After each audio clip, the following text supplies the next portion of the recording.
నమస్తే. Liquor case రోజుకో మలుపు, గంటకో వ్యవహారం జరుగుతోంది అక్కడ ఆంధ్రప్రదేశ్లో. వైసీపీ మీద ఆ లిక్కర్ కేసు నడిపించేసి ఒక నలుగురిని అరెస్ట్ చేయించి మొత్తానికి వ్యవహారాన్ని దేశవ్యాప్తంగా ప్రాచుర్యంలోకి తీసుకొచ్చిన కూటమి ప్రభుత్వం తీరామోసి అందరికీ సిగ్నల్ చెప్పే బల్లి తనే వెళ్ళి కుడితిలో పడ్డట్టు కొత్తగా ఇంకో లిక్కర్ కేసులో ఇరుక్కుంది. ములకల చెరువు లిక్కర్ కేసు. అక్కడి నుంచి 47 కోట్ల క్వార్టర్ బాటిల్స్ పాక్కుంటూ పరిగెత్తుకుంటూ నడుచుకుంటూ ఇబ్రహీంపట్నం దాకా వచ్చాయి. అక్కడి నుంచి డిస్ట్రిబ్యూట్ అయినాయి. సో ఇది సరే, ఈ వ్యవహారం చాలా మలుపులు తిరిగి చివరికి జోగి రమేష్ వైపు వేలు చూపించింది. ఆయన వాట్సాప్ చాటు, తర్వాత ఏమో అందులో ఎక్యూస్డ్ జనార్దన్ రావు గారి వీడియో లీక్. మరి ఇన్వెస్టిగేషన్ నడుస్తుండగా వీడియో లీక్స్ ఎట్ట బయటకు వస్తాయో తెలియదు, ఏలిన వారే చెప్పాలి. దీంతోపాటు మెడికల్ కాలేజ్ వ్యవహారం, వీటన్నిటి మీద సమగ్రంగా విశ్లేషించడానికి మనతో ఉన్నారు వైఎస్ఆర్సీపీ ఎమ్మెల్సీ ఎల్లారెడ్డి వారి శివరామరెడ్డి గారు. నమస్తే శివరామరెడ్డి గారు. నమస్తే అండి. మండల్లో గట్టి ఫైట్ ఇచ్చినట్టున్నారు మొన్న మండల సమావేశాల్లో. మొత్తం వైఎస్ఆర్సీపీ టీం అంతా కూడా సబ్జెక్ట్ వైజ్ మాట్లాడిన ప్రతి సభ్యుడు ప్రతి సబ్జెక్టు పర్ఫెక్ట్గా మాట్లాడితే అవతల నుంచి సమాధానం చెప్పడానికి కూడా వాళ్ళు సంకోచించాల్సిన అవసరం మన ఏర్పడింది. చాలా బాగా జరుగుతుంది, జరిగింది కూడా, ముందుకు జరుగుతుంది. లాస్ట్ టైం కూడా అన్ని ఏ క్వశ్చన్లు అడినా దాని సమాధానాలతో గట్టిగా రావడం జరిగింది. కొన్ని వాటికి వాళ్ళు సమాధానం చెప్పలేక కూడా పోయి ఏదో తప్పించుకోవడానికి కొన్నిసార్లు ఎడ్యుకేషన్ దాన్ని డిస్కషన్ వచ్చినప్పుడు డిబేట్ డిస్కషన్ జరిగేటప్పుడు లోకేష్ గారు కోపం కావడము, మా అమ్మ పేరు ఎత్తి ఊరుకుంటారా అని అసలు సమయము కాదు, సందర్భము కాదు. ఎప్పుడో అసెంబ్లీలో మాట్లాడింది, అది అయిపోయింది. అది మాట్లాడలేదు కూడా అసెంబ్లీలో. ఆ రోజు వెనక నుంచి ఎవరు కామెంట్ చేసినారో తెలియదు, అసలు డిబేట్లో అది ఇది కూడా రికార్డులో లేదు అసలు. కానీ దాన్ని పెట్టుకొని ప్రస్తుత ముఖ్యమంత్రి గారు నేను పోను అని కొంచెం వేయడము, మీడియాలో అది చేయడం ఇది చేయడము, ఈయన ఆవేశపడ్డము. ఆ ఇష్యూనే ఎలక్షన్ల వరకు మీరు ఎలక్షన్లు వాడుకున్నారు, ఏదో రకంగా మీరు సక్సెస్ అయినారు. ఏ రకంగా అయినారో, ఈ వేముల ద్వారా అయినారో లేకపోతే వివిధ రకాలుగా ఏం రూట్లు ఉన్నాయో మీరు అయినారు, సక్సెస్ అయినారు. కాకపోతే అదే ఇష్యూని ఇక్కడ మాట్లాడాల్సిన సమయము కాదు, సందర్భము కాదు. దాన్ని మళ్ళీ ఎప్పుడో గతాన్ని తవ్వాల్సిన అవసరం లేదు కదా. కానీ ఆ రోజు సమాధానాలు చెప్పలేకే వాళ్ళు దాటివేయడానికి ఇవన్నీ మాట్లాడారని అందరికీ అర్థమయ్యే విధంగా ఉంది. Right, coming to the present subject sir. అసెంబ్లీలో సరే వైఎస్ఆర్సీపీ సభ్యులు లేకపోవడంతో మొత్తం వాళ్ళు ఏ అంశాలు వాళ్ళు మాట్లాడాలనుకున్నారు అవే మాట్లాడారు. ఒకళ్ళనొకళ్ళు మెచ్చుకోవటం, పరభుజ దాడనం చేసుకుంటూ మొత్తానికి అయిపోయింది. అయిపోయిన తర్వాత మీదకు వచ్చి పడింది కరెక్ట్గా అసెంబ్లీ సమావేశాలు ముగుస్తుందనగా డాక్టర్ కామినేని శ్రీనివాస్ గారు, గౌరవ బీజేపీ ఎమ్మెల్యే, వారు చేసిన ప్రస్తావనతోటి బాలకృష్ణ గారు, హిందూపురం ఎమ్మెల్యే బాలకృష్ణ గారు, ఆయనేమో దాన్ని ఇంకో వైపు డైవర్ట్ చేసి సైకో అంటాం. చివరికి ఏంటంటే ఏదో ప్రశాంతంగా అయిపోతుంది అనుకుంటే బాలకృష్ణ, కామినేని శ్రీనివాస్ గారి కారణంగా ముఖ్యమంత్రి అంతా ఆయన తగ్గి వెళ్ళి పవన్ కళ్యాణ్ గారి దగ్గరికి వెళ్ళి పరామర్శ పేరుతోటి ఏదో జరిగిపోయిందని చెప్పారట.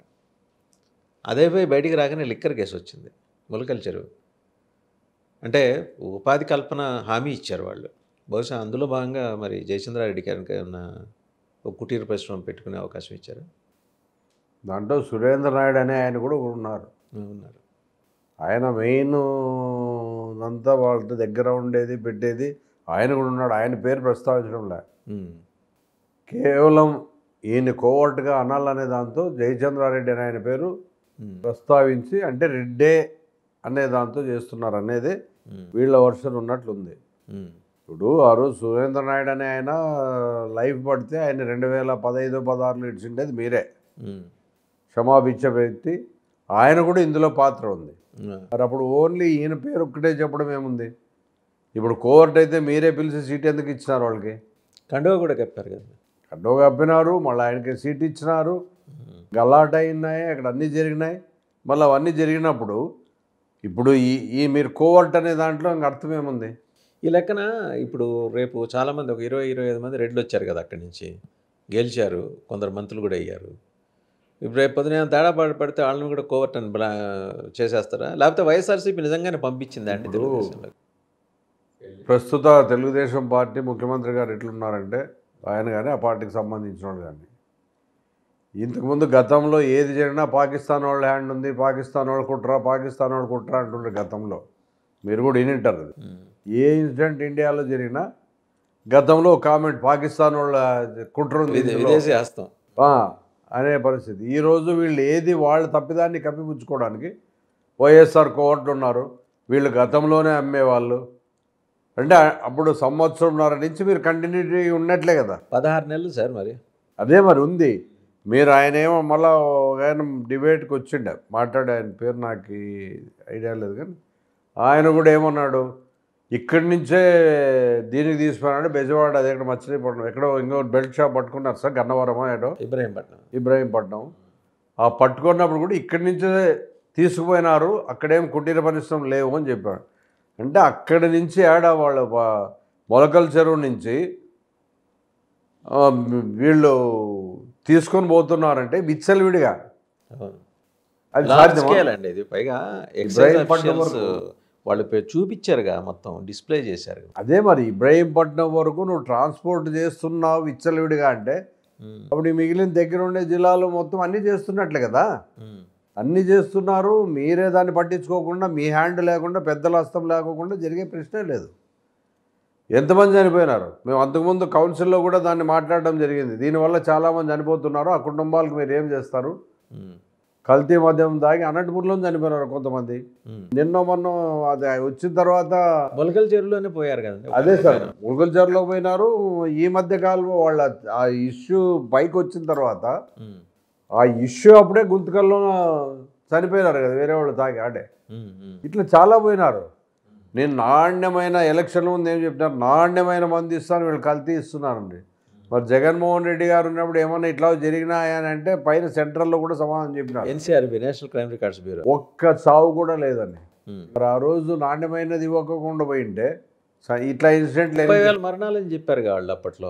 జగన్మోహన్ రెడ్డి గారి హయాంలో 30,000 మరణాలు, కల్తీ లిక్కర్ వల్ల 30,000 మరణాలు సంభవించినాయి. మతిస్థిమితం కోల్పోయారు, కంటి చూపు కోల్పోయారు, లివర్లు, కిడ్నీలు అన్నీ చెడిపోయినాయి, ఎగిరిపోయినాయి అన్నారు. మరి అన్నీ చెడిపోయినాయని చెప్పేవాళ్ళు. మరి వీళ్ళు వచ్చినాక ఈరోజు వీళ్ళు ఇచ్చే లిక్కర్ తాగే కదా స్పాట్లో చనిపోతున్నారు, ఇంటికి పోయి చచ్చిపోతున్నారు, ఉరేసుకుంటున్నారు. అంటే దాంట్లో స్పిరిట్లో ఏదో కలర్ కలిపి మందు అమ్ముతున్నారు కాబట్టి ఈరోజు ప్రజల ఆరోగ్యాలు దెబ్బతింటున్నాయి. ఇప్పుడు నిజంగా వీళ్ళు పట్టుకోండి, అంత సపోర్ట్ లేకపోతే అంత డైరెక్ట్గా పెట్టి ట్రాన్స్పోర్ట్ ఇబ్రాహీంపట్నం వరకు పోతుందంటే ఇక కర్నూలు జిల్లా ఏం పెద్ద దూరం కాదు, కడప జిల్లా ఏం పెద్ద దూరం కాదు, అనంతపూర్ డిస్ట్రిక్ట్ ఏం పెద్ద దూరం కాదు, తమిళనాడు, కర్ణాటక చాలా దగ్గర 2-3 గంటల దూరంలో ఉన్నారు. కాబట్టి ఎక్కడికైనా వీళ్ళు సప్లై చేసాక అంత ఫ్రీడమ్ ఉంటేనే కదా, పెద్దోళ్ళు సపోర్ట్ లేదే సాధ్యమా? అనుకోకుండా దొరికినారు. అప్పుడు అక్కడ సంబంధించిన కొంతమంది వీళ్ళు కూడా మా వైఎస్ఆర్ పార్టీ వాళ్ళు కొంతమంది ఇది జరుగుతుంది అని ఏదో కొంచెం ఇది ఇవ్వడము, మళ్ళా తర్వాత బయటకు వస్తుందనే నెపంతో దాన్ని రైడ్ చేయించి పట్టుకొని మేము పట్టుకున్నాము. నువ్వు పట్టుకున్నావు, ఇమీడియట్గా సస్పెండ్ చేశానంటావు. సస్పెండ్ చేసాము అంటే సస్పెండ్ చేసేంత మాత్రం కాదా, ఈ 1.5 year ఎట్లా జరిగింది ఇది? కనీసం 1 year అనుకోండి, ఎట్లా జరిగింది ఇది? అక్కడ ఉంటే కాదు కదా, మిగిలిన ప్రాంతాల్లో కూడా జరుగుతుందంటే దాని అర్థమేమి? ఇప్పుడు డెన్స్ పెట్టుకుంటున్నారు ఎక్కడికక్కడ.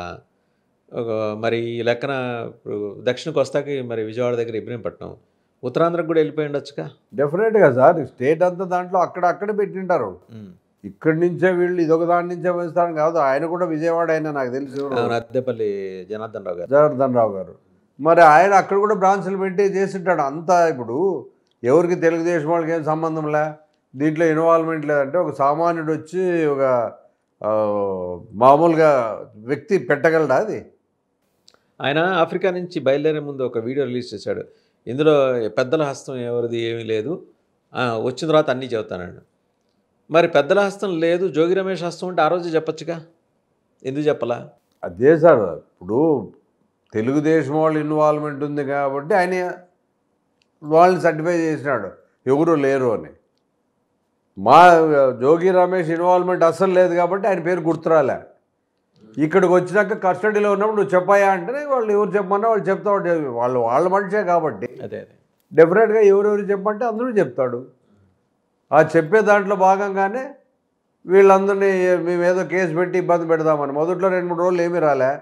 వీళ్ళ వస్తువు ఎప్పుడు ముఖ్యమంత్రి గారితో వాళ్ళ లోకేష్ బాబుతో ఉంది అని కొంచెం గలాట అవి ఇవి అయ్యే లోపల కొంచెం ఆడ ఈడ ఇష్యూలు వచ్చి స్టేట్ వైడ్ మహిళలు అక్కడ ఇక్కడ గలాటలు చేసి ఎక్సైజ్ దీని ఆఫీసులకు పోవడము, కొంచెం ఎక్కడ ఉవ్వెత్తనం లేస్తుందో ఇది నా మీద పడతానే దాంతో దాన్ని డైవర్ట్ చేసి వీళ్ళు ఇవన్నీ మొదటి నుంచి జరుగుతున్నాయి.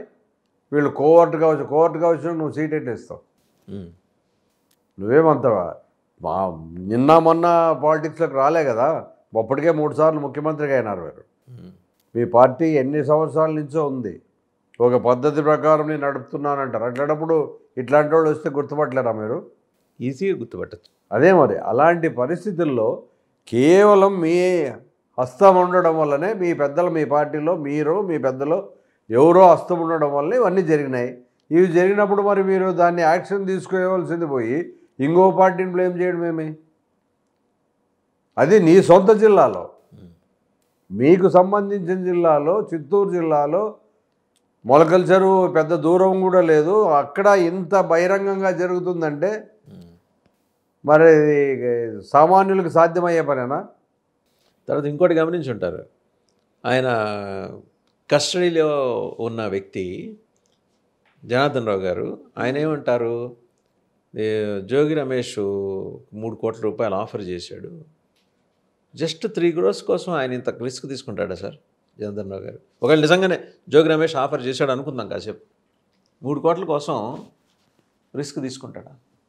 కాదు సార్, ఇప్పుడు గవర్నమెంట్ లేనప్పుడు ఒకవేళ ఉన్నప్పుడు చేసినాడు అది ఇది అని అంటే మీరు నమ్మచ్చు, సామాన్యుడు నమ్మచ్చు. గవర్నమెంట్ మీది, మీ దాంట్లో మీ తరపున ఉన్న వ్యక్తితో మీరు పెట్టించి మీరే ఆయనకు సపోర్ట్ చేసి పెట్టించిన వ్యక్తి ఈయనతో మాట్లాడతాడా? జోగి రమేష్తో మాట్లాడే పరిస్థితి ఇప్పుడు ఉందా? వాట్సాప్ చాట్ కూడా చూపించారుగా వీళ్ళిద్దరికి మధ్య జరిగిన కాన్వర్జేషన్, అది కూడా లీక్ చేశారు నిన్న రాత్రి. వాట్సాప్ చాట్ కూడా లీక్ చేశారు ఇతనికి, జనార్దన్ రావుకిను జోగి రమేష్కి. నిజమో కాదు తెలియదు, మొత్తానికి అది కూడా లీక్ వచ్చింది. ఇవాళ రేపు ఇంకో 2-3 లీక్స్ రావచ్చు, మళ్ళీ చెప్పలేము. కాదు సార్, ఏఐలు వచ్చినప్పటి నుంచి ఎవరైనా మాట్లాడింది ఎవరైనా చేయొచ్చు. మోడీ గారు లేకపోతే ఇంకో మీకు సంబంధం లేని మీరు వాసుదేవ్ గారు లేకపోతే ఎవరిని కావాలంటే వాళ్ళు పెట్టచ్చు. ఇక్కడున్న మిగిలిన పెద్ద పెద్ద మంత్రులను లేకుండా ఎక్స్ మంత్రులను ఏఐ వచ్చిన తర్వాత ఏది అసాధ్యం మీరే చెప్పండి, మీరే ఆలోచన చేయండి. కాబట్టి ఒకవేళ నిజంగా ఆయన ఉన్నాడు అనుకుందాం, జోగి రమేష్ గారు హ్యాండ్ ఉంది ఒప్పుకుంటాము, మరి ఆ రోజు అక్కడి నుంచి లీక్ చేస్తాడు కదా, నాది జోగి రమేష్ మేమంతా పార్ట్నర్స్ అని ఎందుకు చెప్పలేకపోయినాడు? అంటే కేవలం వాళ్ళ ఒత్తిడి వల్లనే దీన్ని చేసి, ఇప్పుడు ఒకడిని ఒక కుక్కను చంపాలనుకుంటే దానికి పిచ్చి పిచ్చి పట్టింది అని చెప్పి రాళ్ళతో కొట్టి చంపేస్తారు. అది ఈ విద్య వీళ్ళకి బాగా తెలుసు మొదటి నుంచి. ఏ ఇష్యూ వచ్చినా దాన్ని డైవర్ట్ చేయడానికి ఇంకొక సమస్య సృష్టించుంటారు. ఇప్పుడు అసెంబ్లీ అప్పుడు కూడా మీరు కూడా చూసింటారు, మన రైతులు ఇది కావడం, ఆత్మహత్యలు, అదే మరి ఆత్మహత్యలు, డయేరియా మరణాలు గుంటూరు జిల్లాలో, అదే మరి డయేరియా మరణాలు అప్పుడు కూడా అంత పెద్ద ఎత్తున, అది గుంటూరు జిల్లాలో రాజధాని ప్రాంతంలో. మళ్ళీ దాని తర్వాత మన హాస్టల్స్లో పిల్లలు అస్వస్థకు గురి కావడం, భోజనాలు సరిగ్గా లేకపోవడం, హాస్పిటల్స్కి పోతే చూస్తున్నారు కదా, ఆయన పియోనో ఎవరో బ్లడ్ టెస్ట్ చేస్తున్నాడు. అంటే ఎవరు టెస్ట్ చేస్తే ఏం తెలుస్తాయి, వాళ్ళు క్లినికల్ వాళ్ళు చేస్తేనే తెలిసేది కష్టము. అలాంటి పరిస్థితుల్లో మీరు ఎవరో పియోనో ఎవరో బ్లడ్ టెస్ట్ చేసి వాళ్ళు మీరు రిపోర్ట్ ఇస్తున్నారంటే దాని మీద ప్రభుత్వ ఆసుపత్రులు నడుస్తున్నాయంటే ఇది ఎంత మట్టు కరెక్ట్, ఎంత నిర్వీర్యం అయిపోయిందో ఒకసారి ఆలోచన చేయాల్సిన అవసరం. ఈరోజు ఎడ్యుకేషన్ సిస్టమ్ కానీ మెడికల్ సిస్టమ్ కానీ జగన్మోహన్ రెడ్డి గారిని దానికి ఒక షేప్ చేసి ఇచ్చి మెడికల్లో సుమారుగా 53,000 మంది పోస్టులు ఫిలప్ చేయడం జరిగింది. ఆయన ఎడ్యుకేషన్లో బిల్డింగ్స్ దాని ఇన్ఫ్రాస్ట్రక్చర్ ఎంత నీట్గా ఉందంటే అంత నీట్గా చేయడం జరిగింది. పిల్లలు అక్కడ వాతావరణం పోతే చాలామంది అక్కడ ఇన్స్టిట్యూట్ వల్ల అగైన్ ప్రైవేట్ ఇన్స్టిట్యూషన్స్ పోతున్నారు. ప్రభుత్వ స్కూల్స్లో నో వేకెన్సీ అని పెట్టిన పరిస్థితులు గతంలో. ఈరోజు మళ్ళీ అగైన్ సంఖ్య పడిపోయింది. తగ్గింది. దానికి అసమర్థులు ఎవరంటారు? మరి ఏ ప్రభుత్వం ఉంటే అదే కదా. మరి అది బాధ్యత ఎవరు తీసుకుంటారు? జగన్మోహన్ రెడ్డి గారు అమ్మఒడి అనే ఒక స్కీమ్ పెడితే పుట్టుపర్తి జిల్లాలో పోయి ఏం చెప్తారు ముఖ్యమంత్రి గారు? అది మంత్రి గారి ఆలోచనలో తలలో పురుడు పోసుకున్న ఆలోచన. తల్లికి వందనం పేరు మార్చినాం, అంత తప్పితే వేరే కాన్సెప్ట్ ఏం లేదు కదా. పుట్టిన ప్రతి వాళ్ళకి చదివే వాళ్ళకి ఇస్తా అన్నారు, చాలామందికి వాళ్ళు తిరిగి వాళ్ళ ఆఫీసుల చుట్టూ తిరిగి మళ్ళీ వస్తాయి లేదా ఇంకా దీన్ని తిరిగి ఈ డబ్బులు దండగా అని చెప్పి వాళ్ళు పోయేది కూడా మానుకున్నారు. సిలిండర్స్ అదే చెప్పి ఒక సిలిండర్ వరకు ఏదో కొద్దిగా గొప్ప పడినట్టు ఉన్నాయి, మిగిలిన 2 సిలిండర్లు ఎక్కడ పోయినాయో తెలియదు. వాళ్ళు మీరు చేస్తే బాగా వచ్చి పడతాయి అకౌంట్లో. మొదట్లో అమాయకులు కట్టినారు, కొద్దిగా గొప్ప పడింది, తర్వాత రాని వాళ్ళు చాలామంది ఉన్నారు. కానీ పబ్లిసిటీ చేసుకోవడం దాంట్లో, చేసినట్లు చెప్పుకునే దాంట్లో ముందుంటారనే దాంట్లో ఎలాంటి సంశయం లేదు. ఈరోజు మెడికల్ కాలేజెస్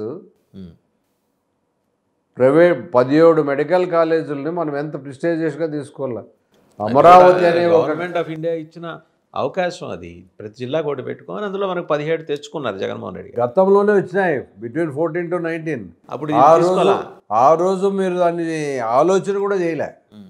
అంటే మీ ఆలోచన విధానం ఎట్లుంది? నిజంగా మీరు చేయాలనుకుంటే ఆ రోజు చేసి ఉండొచ్చు. దాన్ని ఏం జగన్మోహన్ రెడ్డి గారు వద్దని చెప్పలేదు. ఒకళ్ళు చేస్తుంటే కంటిన్యూ చేసి ఉండేవాడు. అంతే కదా.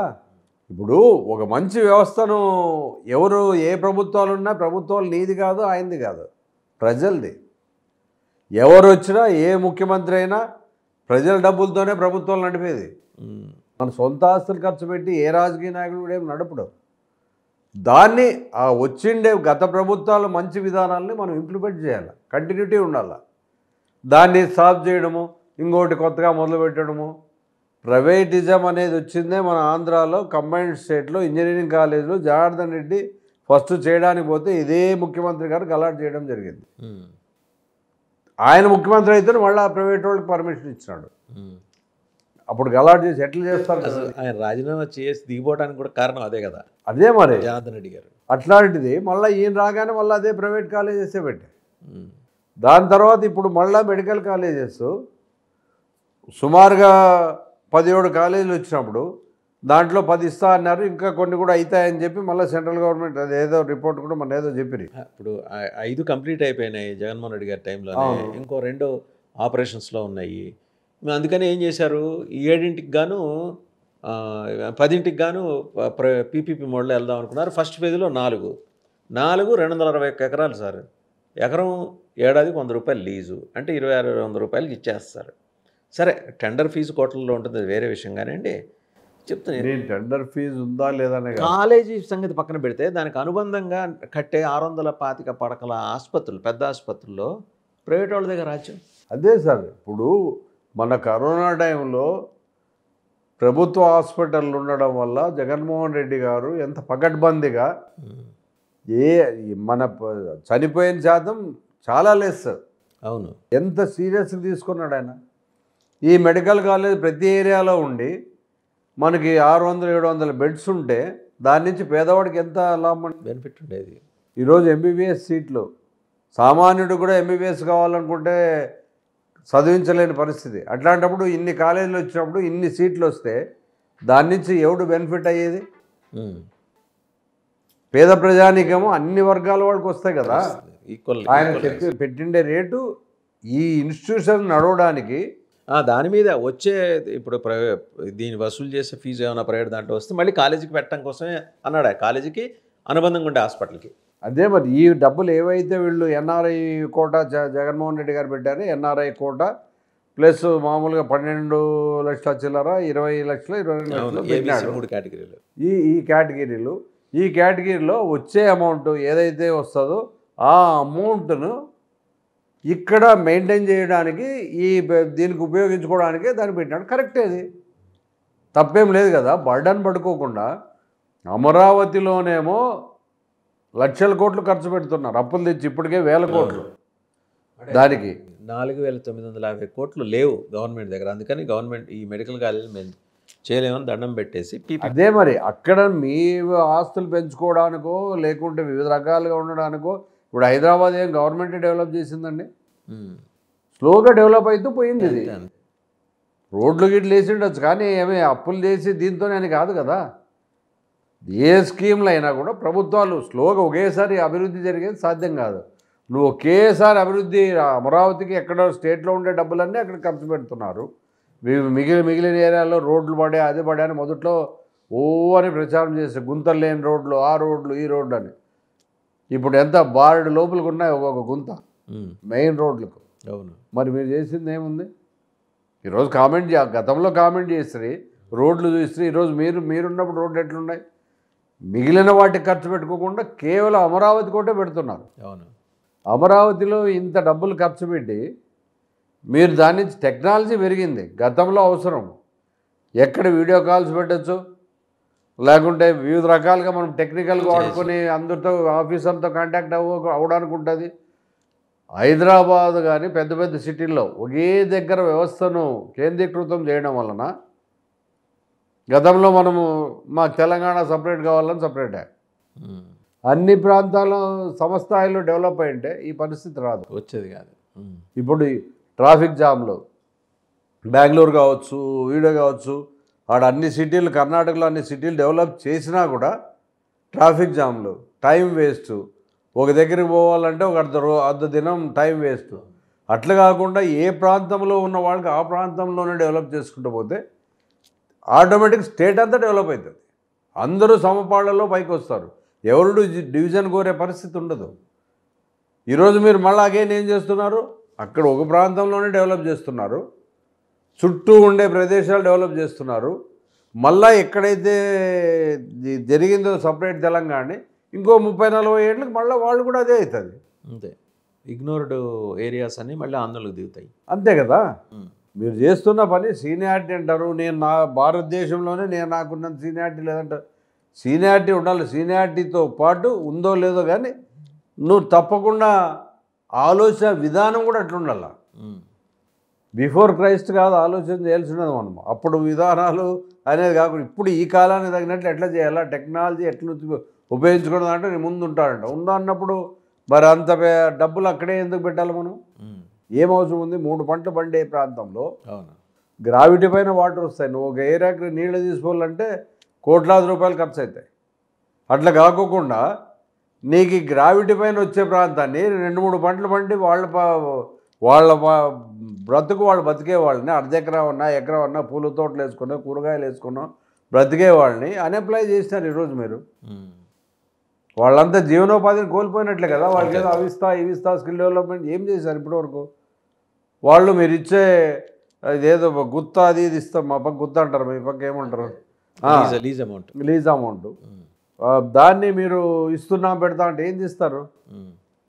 ఇప్పుడు మీరు చేయాల్సిన విధానం అభివృద్ధి అనేది మన దృష్టిలో ఉంటే సీనియర్ మోస్ట్గా మీకు ఏ ప్రాంతంలో ఏం ప్రాబ్లం ఉంది,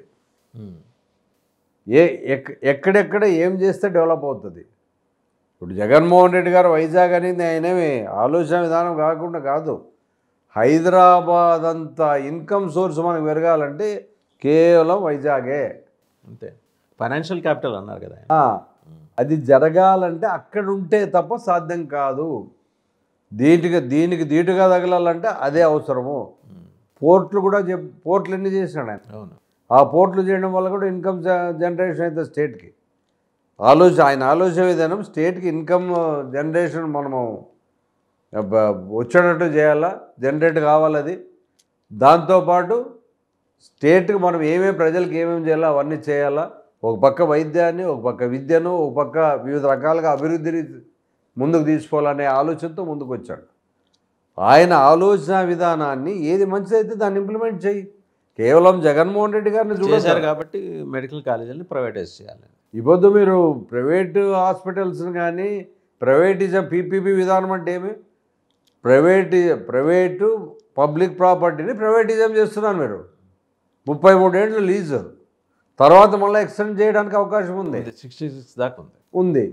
తర్వాత మళ్ళీ వచ్చేవాళ్ళు ఎవరు వస్తారో ఇంకో 100 సంవత్సరాలు చేస్తారు. అంతవరకు ప్రజలు ఏమి ఇబ్బంది పడాల? ఈరోజు ఒక రోగానికి పోయి ప్రైవేట్ హాస్పిటల్ అడ్మిట్ అయితే వాడిని బిల్లు చూసే లోపల 10 రోగాలు వస్తాయి వాడికి. అవును. వాని ఎమ్మడి ఉండేవాళ్ళు కూడా వస్తాయి ఆ బిల్లు కట్టలేక. ఎన్ని కుటుంబాలు అట్లా రోడ్లు పడినాయి చెప్పండి. Very true, very true. మరి ఈరోజు ప్రైవేట్ వాళ్ళు అంతా ఏ కార్పొరేట్ హాస్పిటల్ కన్నా పోండి, చిన్న జ్వరానికి పోయినా 1000 లక్షలే. ఒక 10-15 టెస్టులు రాస్తారు, అంతే అయిపోతుంది. లక్షల్లోనే 2 రోజులు అడ్మిట్ అయినా అంటే లక్షల్లో బయటకు వస్తాడు అప్పు. ఈ అప్పు కట్టలేక మళ్ళీ రోగాలు వస్తాయి. వాడు అడ్మిట్ అయ్యి దీని ఆలోచన చేసి సైడ్ వివిధ ఈ రకాల ఆందోళన పదం ఎలా ఉండబోతుంది? ఎందుకంటే 1,000,000 సంతకాల సేకరణకి అయితే ఆయన పిలిపించారు. బహుశా లండన్ టూర్ నుంచి వచ్చిన తర్వాత గవర్నర్ గారి అపాయింట్మెంట్ తీసుకొని వెళ్ళి సబ్మిట్ చేద్దాం అనుకుంటున్నారు. ఇదొకటి. రెండోది, దీన్ని జాతీయ స్థాయిలో ఎక్స్పోజ్ చేసే ప్రయత్నం ఏమన్నా వైసీపీ చేస్తుందా? కారణం ఏంటంటే ప్రధానమంత్రి స్టీల్ ప్లాంట్ సమస్య మీద చాలా గట్టిగా మాట్లాడారు. మొన్న విశాఖపట్నం నుంచి నర్సీపట్నం వెళ్ళేప్పుడు జగన్మోహన్ రెడ్డి గారు వాళ్ళకి హామీ ఇచ్చారు. అధికారంలో ఉన్నప్పుడు మేము వ్యతిరేకించాం, ఇప్పుడు వ్యతిరేకిస్తున్నాం ప్రైవేటీకరణ. దారి పొడుగుతూ చాలా రిప్రజెంటేషన్స్ తీసుకున్నారు. తిరిగి వచ్చేప్పుడు కేజీహెచ్లో పిల్లల్ని పరామర్శించి ఎక్స్రే కూడా ఇచ్చారు. 2 ప్రధాన అంశాలు వాళ్ళ తెర మీద వచ్చినప్పుడు దానికి సంబంధించిన డైవర్షన్స్కు తీసుకెళ్లే ప్రయత్నం కూటమి చేస్తుందని అంటున్నారు. ఒకటి స్టీల్ ప్లాంట్, రెండోది మెడికల్ కాలేజ్. ఈ 2 క్రూషియల్. వీటి మీద మీ పోరాటం ఎలా ఉండబోతోంది వైఎస్ఆర్సీపీగా? ఇప్పుడు ఇవన్నీ నేషనల్ వైడ్ ఇష్యూగా వాళ్ళ దృష్టికి తీసుకురావాలనే ఉద్దేశంతోనే 1,000,000 సంతకాలు అంటే ఆశా ప్రజాభిప్రాయం కదా అది. అంతే కదండి. ఇప్పుడు 4,10,00,000 మంది ఓటర్స్ ఆంధ్రప్రదేశ్లో. 1/4 ఆఫ్ ది ఓటర్స్ని మీరు నేరుగా కనెక్ట్ అవుతున్నారు. కరెక్ట్. ఆ 1/4 వాళ్ళకు కూడా వాళ్ళ రిలేషన్స్ ఉంటారు కదా. అవును. భార్యనో పిల్లలో వీళ్ళు వాళ్ళు అనే లోపల 1,000,000 మంది అనే లోపల ఆటోమేటిక్గా అందరూ కవర్ అవుతారు. వస్తారు. ఆ ఆలోచన విధానాన్ని ఇప్పుడు మేము ప్రపంచం దృష్టికి తీసుకుపోతాము. Not only national wide. National issue అయిందంటే ఆటోమేటిక్గా ఇప్పుడు ప్రపంచ దేశాలు కూడా చూస్తాయి కదా. వివిధ దేశాల్లో వివిధ ప్రాంతాల్లో తెలుగువారు ఉన్నారు. ఇవన్నీ అక్కడ కూడా వాళ్ళు గమనిస్తూనే ఉంటారు కదా. జగన్మోహన్ రెడ్డి గారు చేసింది కరెక్టా, ఈయన చేసేది కరెక్టా అని. వీళ్ళందరూ ప్రైవేటిజం చేసి బలి చేస్తున్నారు ప్రజల్ని. బలి చేయడానికి ఇవన్నీ మాస్టర్ ప్లానే ప్రైవేటిజం అనేదే తప్ప పీపీపీ విధానం. ఎందుకు పీపీపీ విధానం? మీరు 5-6 వేల కోట్లు ఖర్చు పెట్టలేరా? ఇప్పుడు మీరు చేసే విధానంలో లక్షల కోట్లు ఆడ పెడుతున్నారు. అమరావతి అనే దీంట్లో 5-6 వేల కోట్లు పెడితే మన ప్రభుత్వ మెడికల్ కాలేజ్ 5,000 కోట్లు 6,000 కోట్లు ఒకేసారి ఖర్చు పెట్టక్కర్లా, సంవత్సరానికి చెప్పనంతే. అదే మరి దాన్ని పెట్టగలిగితే పేద విద్యార్థులకు మనం డాక్టర్లు చేయగల సత్తా గవర్నమెంట్. 700 సీట్లు వెనక్కి వెళ్ళిపోయినాయి కదా సార్, రాసేసారు కదా వెనక్కి. పులివెందలవి మా చేత కాదు ఇంప్లిమెంట్ చేయలేదు అంటే దాని అర్థం ఏమండి? అంటే ఒక ప్రాంతం ఇదే ముఖ్యమంత్రి గారు ఒక లెటర్ పెడితే జగన్మోహన్ రెడ్డి గారికి మాకు రెవెన్యూ డివిజన్ కావాలంటే ఆర్డీఓ కార్యాలయం కుప్పంలో అయినా పెట్టిండేది. అవును. మరి ఎందుకు ఇచ్చినాడు? ఆ రోజు మీరు అడిగినారని ఇవ్వకుండా పోలేదే, ఇచ్చినాడు కదా. రెవెన్యూ డివిజన్ ఆడ ఏర్పాటు చేయడం జరిగింది. మరి అంతవరకు మీరు ఆ ముఖ్యమంత్రికి ఉంటారు, మరి మీరు ఎందుకు పెట్టుకోలేకపోయినారు? అంటే అభివృద్ధి అనేది అన్ని ప్రాంతాల్లో జరగకూడదు. మేము అనుకున్న ప్రాంతం మట్టుకు జరగాలి.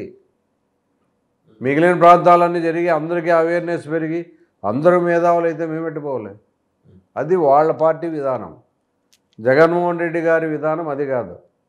అందరూ చదువుకోవాలి, అందరూ సొసైటీలో గౌరవించబడాలి, ఒక స్థాయికి అందరూ రావాలి, ఆ కుటుంబాలు ఆర్థికంగా ఎదగాలి, ఎడ్యుకేషన్ విధంగా ఎదగాలి, అన్ని రంగాల్లో వాళ్ళ పాత్ర కూడా ఉండాలనే ఆలోచనతో ఆయన పోతున్నాడు. గతంలో రాజశేఖర అన్న గారు అంతే. ఫీజు రియంబర్స్మెంట్ అనేది ఎవరు ఎక్స్పెక్ట్ చేయలే, తీసుకొచ్చే మహానుభావుడు. ఆరోగ్యశ్రీ అనేది ఎవరు ఎక్స్పెక్ట్ చేయలే, తీసుకొచ్చినాడు. ఈరోజు ఆరోగ్యశ్రీ పడకేసింది. అవును, వాళ్ళు వార్నింగ్ ఇచ్చారు ఆల్రెడీ. అదే మరి ఇంక త్వరలో స్టాప్ చేస్తారు. ఇన్ని డబ్బులు ఆ రోజు ఆయన అన్ని పథకాలు పెట్టి అప్పు ఎక్కువ చేయకోకుండా మీరు వచ్చిన విత్తిన అనే ఒక 14 నెలల లోపలే 2 లక్షల పై చిలుకు అప్పు చేసినారు. మరి ఆయన అంతా కలిస్తే 3 ఇంక్లూడింగ్ కార్పొరేషన్ అప్పులు అన్నీ కలిసి 370, 10 లక్షల కోట్లు, 14 లక్షల కోట్లు అనేదేదో చేసి వాస్తవం ఏదో అసెంబ్లీలో వాళ్ళే చెప్పారు మళ్ళీ. అదే మరి అంటే ఆ సభలో మీరు కూడా ఉన్నారు. ఇప్పుడు మీ మనస్సాక్షికి తెలిసి చెప్తున్నది అవాస్తవం అని, కానీ మీరేమో ప్రజలు నమ్మించడానికి లేని అవాస్తవాలు చెప్తూ మేము ఏదో పొడుస్తూ అంటారు. ఇప్పుడు మన హంద్రీనీవా ఫర్ ఎగ్జాంపుల్ ఆడియో మేము 700 కోట్లు పెట్టినాము, అందులో పైన అది ఇది అని చెప్తున్నారు. కేవలం వాళ్ళు చేసిండే పని ఏమంటే మా ఏరియాలో ఇట్లా సైడ్ ప్రొటెక్షన్ వాల్స్ ఉంటాయి కదా, దాన్ని మట్టి తీసి పైకి వేసినారు. ఓకే. కొన్ని ఏరియాలో సిమెంట్ లైనింగ్ చేస్తున్నారు, కాంక్రీట్. ఇప్పుడు రాయలసీమలో వాటర్ సోర్స్ తక్కువ, చాలా తక్కువ కదండి. అలాంటి పరిస్థితుల్లో హంద్రీనీవా నుంచి వాటర్ పోతే ఈ హంద్రీనీవా వాటర్ భూగర్భ జలాలు ఎట్లా పెరుగుతాయి చెప్పండి? మీరు కాంక్రీట్ వేసుకుని పోతే భూగర్భ జలాలు పెరగాల. కాంక్రీట్ వేస్తే ఎట్లా సింక్ సైడ్ వేస్తున్నావు ప్లస్ సైడ్ వేస్తున్నాం అంటే పక్కకి పోవద్దని వేసుకుంటాం. భూమిలోకి ఇంకిపోవాలి కదా. అదే సార్, ఇప్పుడు రెండు సైడ్లు నీకు అవసరమే లేదు, నువ్వు మామూలుగా వేసుకుంటూ పోవచ్చు, పోతే భూగర్భ జలాలు పెరుగుతాయి. కానీ కాంక్రీట్ వేసిపోతున్నావు సైడ్ దీని కానీ కింద కానీ, కేవలం ముఖ్యమంత్రి గారు తన ప్రాంతానికి తీసుకోవాలని. అది కాదు కదా. రాయలసీమ వాసులంతా భూమట్ట జలాలు పెరగాలి. భూమట్టం పెరగాలంటే మరి మీకు మామూలుగా కాంక్రీట్ వేస్తే ఎట్లా పెరుగుతుంది? దాన్ని ఇట్లా సైడ్కి ఇట్లా ప్రొటెక్ట్ చేశారు. మేము చేసేస్తే ఇన్ని వేల క్యూసెక్లు తీసుకొస్తున్నామని చెప్తారు. ఫస్ట్లో ఇప్పుడున్న ప్రస్తుత ముఖ్యమంత్రి చంద్రబాబు నాయుడు గారు 5 టీఎంసీలకే ఇచ్చింది ఆయన. అవును.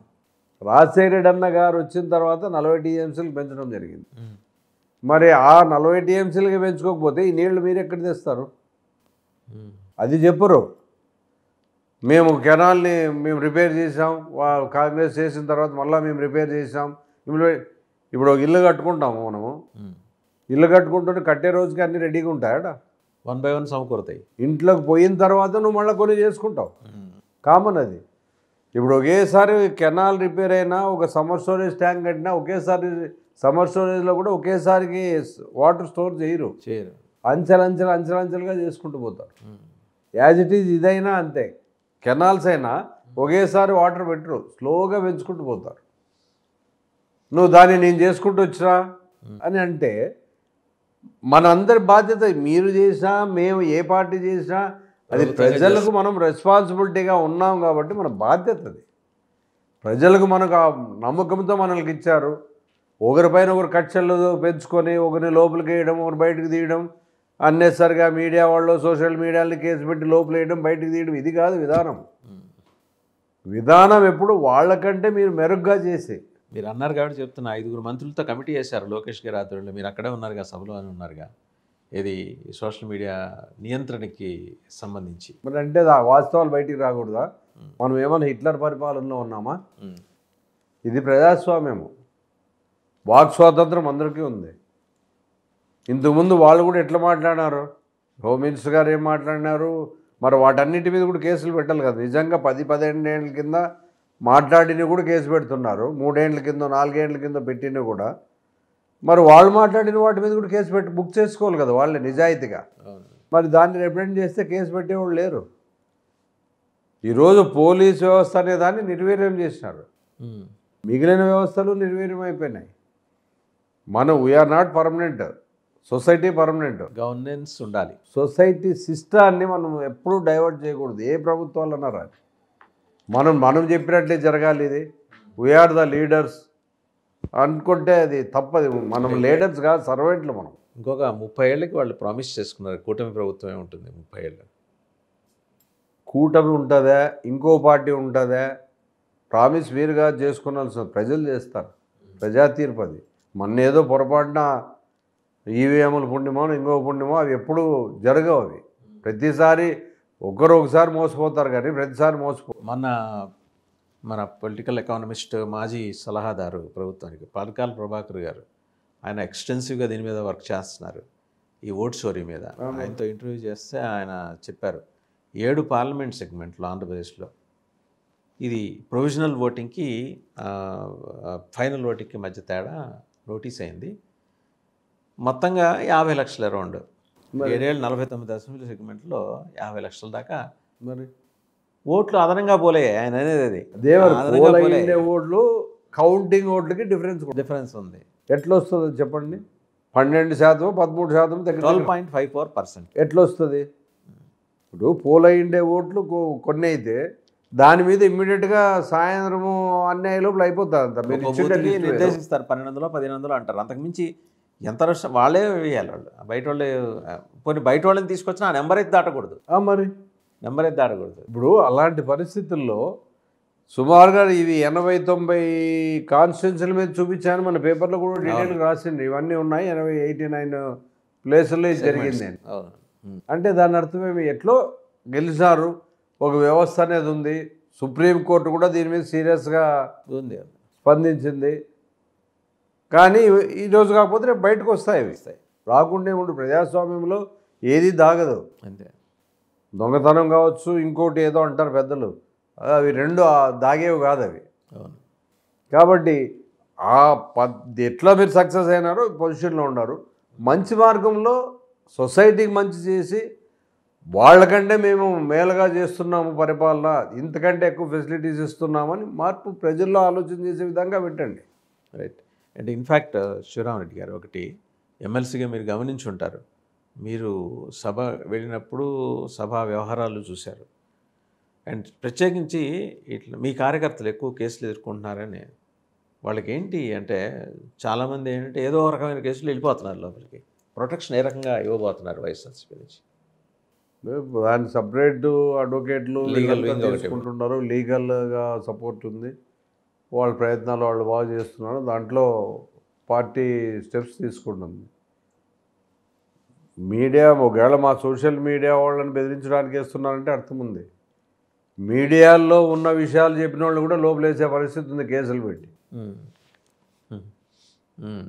ఇంకా నేను వాళ్ళ పేర్లు ఒకవేళ అదే ఎందుకంటే ఒకవేళ శ్రీనివాసరావు గారు కావచ్చు, ఇంకా మీని కూడా చదివితే ఇదేదో ఉంది మీ పైన కూడా పెట్టినారంట అని. ఇప్పుడు విషయాలు చెప్పినప్పుడు దాంట్లో మంచి ఎంత ఉంది చెడు ఎంత ఉందని గ్రహించాలి, కానీ ఇది కరెక్టా కాదని. మరి ఈరోజు జగన్మోహన్ రెడ్డి గారి సెక్యూరిటీ ఎంత వీక్గా ఉందండి. మాకే భయంగా ఉంది ఏం జరుగుతుందో ఏమో అనే ఆలోచనతో. అలాంటప్పుడు ఒక ఎక్స్ సీఎంగా, ఒక ఎక్స్ ముఖ్యమంత్రి కొడుగ్గా ఎంత సెక్యూరిటీ ఇవ్వాలి ఆయనకు? ఈరోజు మీరు ఏదో తూతూ మంత్రంగా ఊరికి అందరిని పెట్టడం, మేము సెక్యూరిటీ ఇచ్చినాం అని చెప్పడము. అంటే ఏ ఇన్సిడెంట్ జరిగినా దానికి బాధ్యులు ఎవరు? కాబట్టి ఏ పార్టీ అయినప్పుడు జగన్మోహన్ రెడ్డి గారి గతంలో వాళ్ళకంతా సెక్యూరిటీ ఇవ్వడం జరిగింది కదా.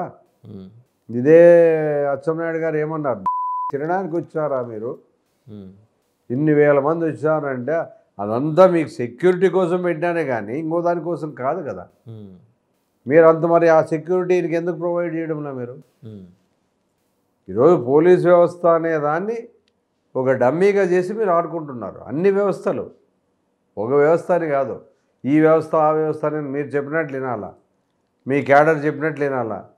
ఇంకా రాజ్యాంగం ఎందుకు, ఇవన్నీ ఎలక్షన్లు ఎందుకు?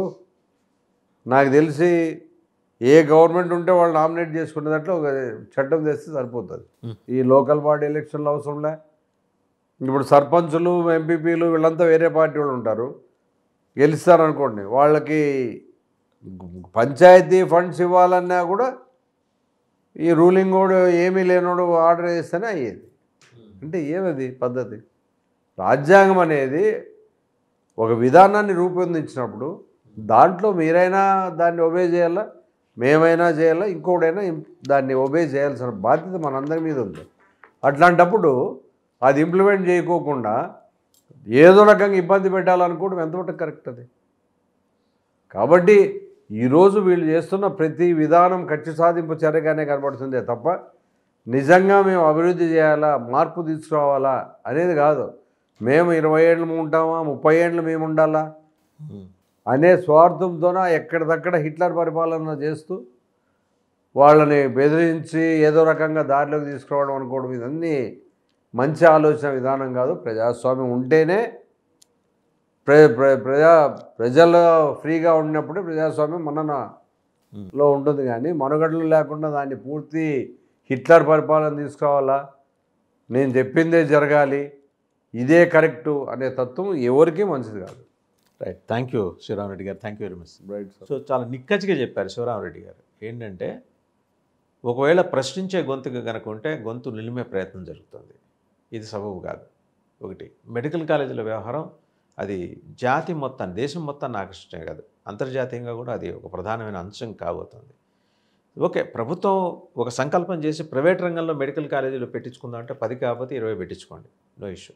కానీ ఎగ్జిస్టింగ్ గవర్నమెంట్ మెడికల్ కాలేజెస్ని ప్రైవేట్ పరం చేయడం అనేది పేద మధ్యతరగతి విస్మృత విసర్జిత సామాజిక వర్గాల ఆకాంక్షలని నొక్కేయటం, నులిమేయటం, గొంతు నులిమేయటం, దాన్ని మేము క్వశ్చన్ చేస్తున్నాం. దాని మీద మా పోరాట పందా స్పష్టంగా ఉంటుంది.